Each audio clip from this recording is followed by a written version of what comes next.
Hello everyone and welcome to today's podcast. We are very excited to have you here with us for another interesting discussions filled with ideas, experience and valuable insight.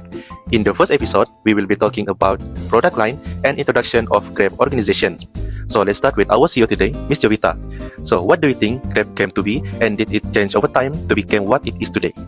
Of course, a Grab journey began back in Malaysia in 2012. In those days, we were called My Taxi and started by me and my partner Tan Hoi Ling. We had a very simple concept. We wanted to make taxi ride safer, reliable and convenient for people's everyday life.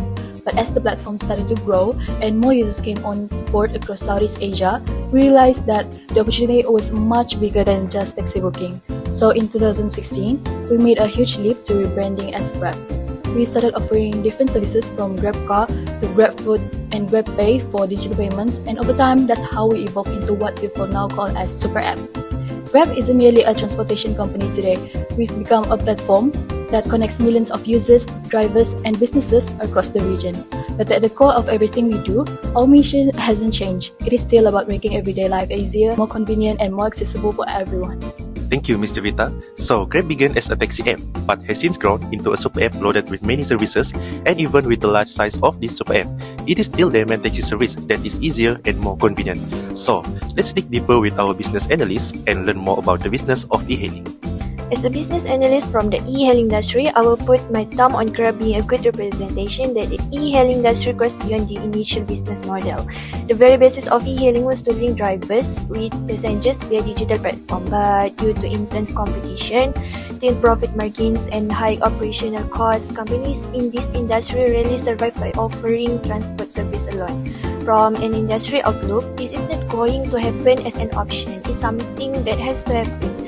E-hailing companies highly depend on the amount of user activity, and by providing a range of service in a single app, the platforms provide a greater user retention and build a stronger ecosystem.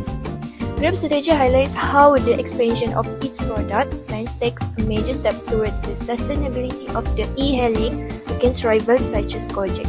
Thank you for that good analysis.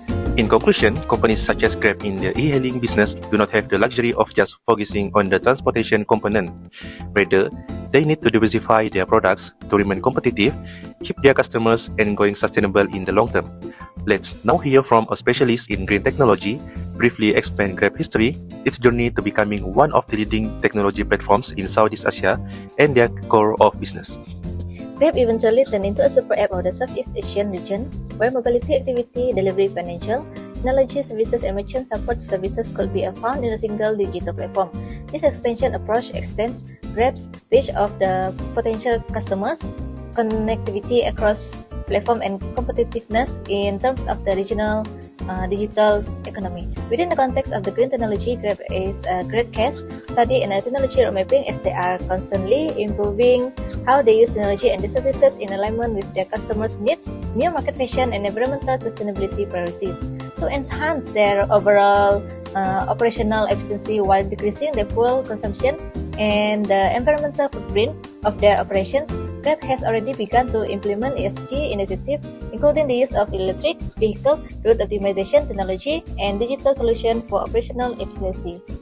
That is quite enlightening, as it indicates that Grab is not only enhancing all aspects of its digital ecosystem and product lines, but is also incorporating sustainable development and innovation into its overall growth strategy going forward. Now, let's hear from Mr. Alfred. From your experience as a user, what do you think are the main product lines of Grab? Thank you, our moderator.